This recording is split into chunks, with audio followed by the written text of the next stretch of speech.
샬롬, 반갑습니다. 오늘은 매일 바른 교회 11번째 시간입니다.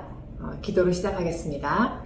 살아계신 아버지 하나님, 감사합니다. 주님께서 저희들을 사랑하신다 하시며 또한 우리를 한 교회로 부르시고 우리의 머리가 되어주신 그 예수 그리스도의 그 은혜를 보게 하여 주시니 감사합니다. 오늘도 말씀으로 우리에게 임재하시고 우리에게 그 갈 길을 보여주시는 그 은혜를 저희들이 놓치지 않길 원합니다. 주님께서 친히 저희들 가운데 임재하여 주시고 하나하나 알려주시고 저희들을 가르쳐 주시옵소서. 또한 이것이 이 시간으로 끝나는 것이 아니라 우리의 생활 속에 계속 연결되어져서 하나님을 따라가며 또한 주님의 몸된 교회를 세우는 저희 한 명 한 명 되게 하여 주시길 이 시간 간절히 기도합니다.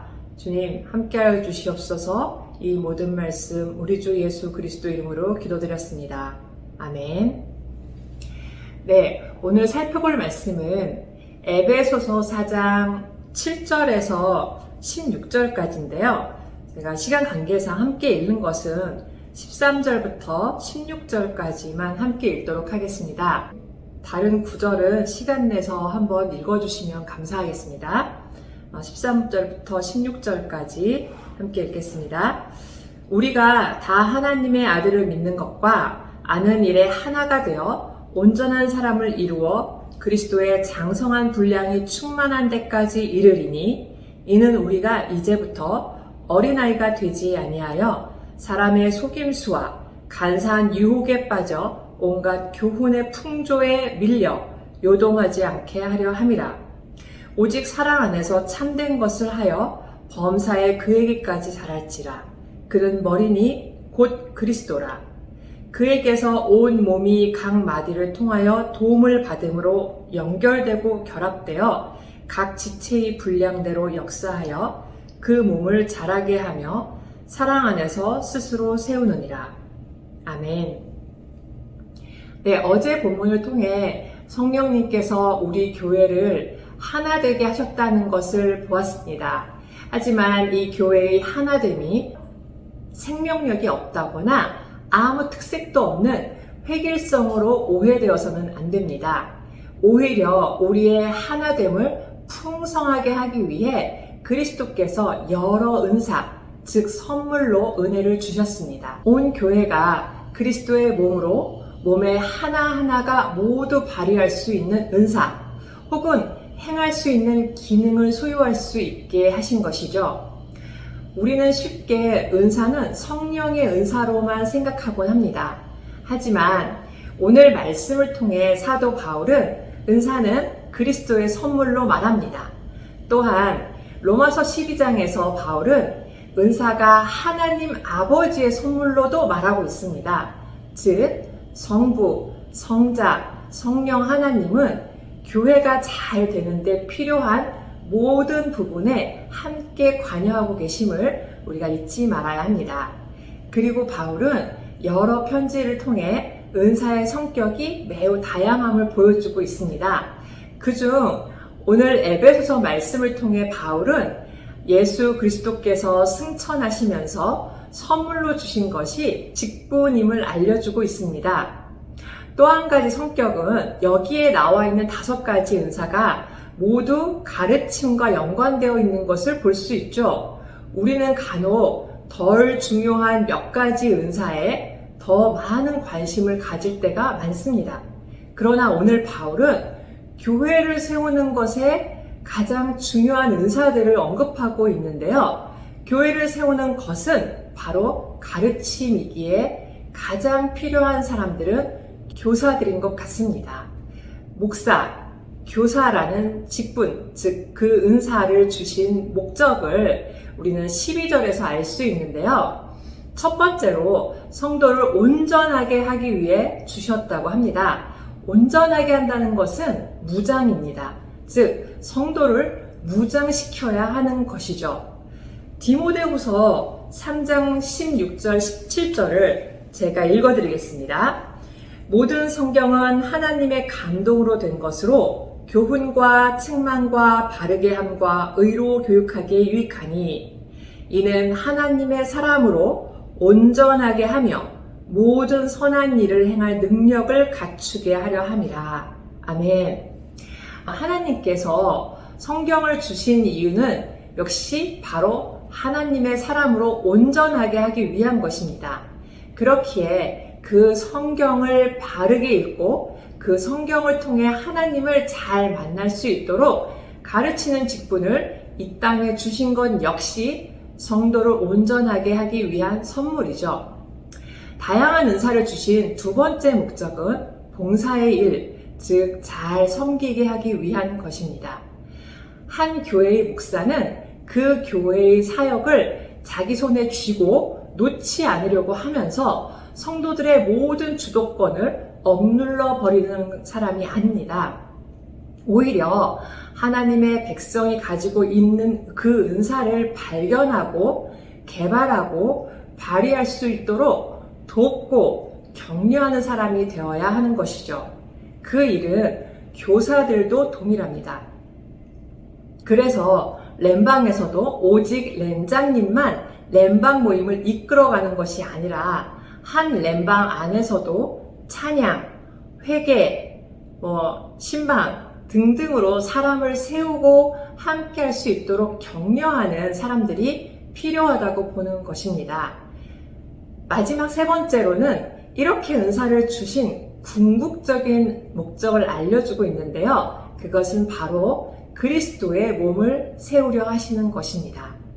교회의 하나됨은 바로 여기에 그 의미가 담겨 있다고 볼 수 있습니다. 즉 우리는 그리스도의 한 몸으로 모두 다 자라야 합니다. 어디까지 자라야 할까요? 13절에서 말하듯이 그리스도의 장성한 분량까지 자라야 하는 것입니다. 예수 그리스도를 닮아서 그리스도의 장성한 분량까지 자라야 하는 것이 신앙의 목표가 되어야 하는 것이죠. 사도 바울을 한번 보겠습니다.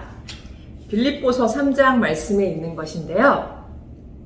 내가 이미 얻었다 함도 아니요 온전히 이루었다 함도 아니라 오직 내가 그리스도 예수께 잡힌 바 된 그것을 잡으려고 달려가노라. 아멘. 그는 어떤 사람입니까? 그는 전도하며 많은 교회를 세웠고 이제 60이 성성한 나이에 그가 감옥에서 그리스도 예수께 잡힌 바 된 그것을 잡으려고 달려간다고 고백하고 있는 것입니다. 왜 그렇게까지 성장해야 합니까? 그것은 어린아이가 되지 않기 위해서입니다. 우리는 자라가야 합니다. 육신의 아이가 자라가지 못하면 그 집안이 어떻겠습니까? 그 아이를 두고 온 집안이 걱정하며 기도하겠죠. 그런데 영적으로 자라지 못하는 것에 대해서는 그렇게 심각하게 보지 않습니다. 어린아이의 특징은 자기중심적이죠. 철들고 나면 부모 마음을 이해하게 되고 또 점점 자라게 되면 세상의 속임수, 유혹, 세상 가치에 흔들리지 않게 됩니다. 그렇다면 어떻게 자랄 수 있습니까? 예수 그리스도가 구주이심을 믿는 것, 하나님을 아는 것으로 자라갈 수 있는 것입니다. 예수 그리스도 구속의 은혜를 바르게 깨닫고 말씀이 살아계신 하나님의 말씀으로 알지 않고는 자라날 수 없는 것입니다. 그리고 16절에서 계속해서 바울은 온 몸, 즉 온 교회가 자라 세워지게 되어야 함을 강조합니다. 즉 우리 개인의 성장과 세워짐이 결국 온 교회가 세워지는 것과 떨어질 수 없는 것입니다. 각자에게 주신 그 은사, 직분, 즉 사역을 따라 봉사함으로 온 교회가 더욱 튼튼하게 세워지게 되는 것을 16절에서 강조하고 있는 것입니다. 우리의 머리 대신 주 안에서 만나 함께 믿음 생활을 하면서 한 몸됨을 느낄 수 있는 믿음의 동역자가 있음을 감사합시다. 엄지손가락이 다쳤을 때 다른 손이 먼저 그 손을 붙잡고 온 몸이 아파합니다. 그것이 바로 몸된 교회의 모습입니다. 그러므로 아픈 지체를 만났을 때 더 주님을 닮아가는 과정을 겪게 되는 것이죠. 주위에 아파하며 보살펴줘야 하는 그 지체가 바로 우리 자신과 한 지체임을 기억하고 함께 세워가는 것이 필요합니다. 그렇게 함께 자라며 함께 세워지는 귀한 은혜가 풍성한 우리 더원사랑의 교회 성도님들 되시길 주님의 이름으로 소망합니다. 기도하겠습니다. 거룩하신 아버지 하나님, 저희들을 주님의 몸된 교회로 불러주심에 감사합니다.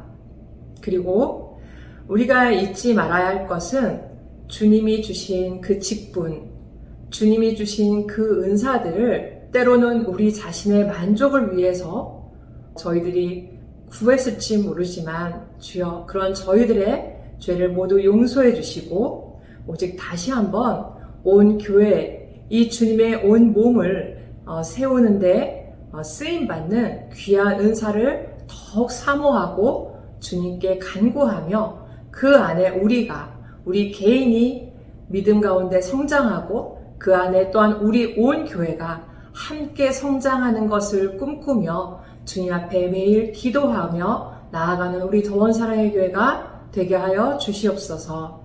주님, 그렇게 저희들을 믿음의 지체로 저희들을 이 가운데 허락하신 그 주님의 놀라우신 은혜와 계획에 감사와 찬양을 올려드리며 이 모든 말씀 우리 주 예수 그리스도 이름으로 기도드렸습니다. 아멘.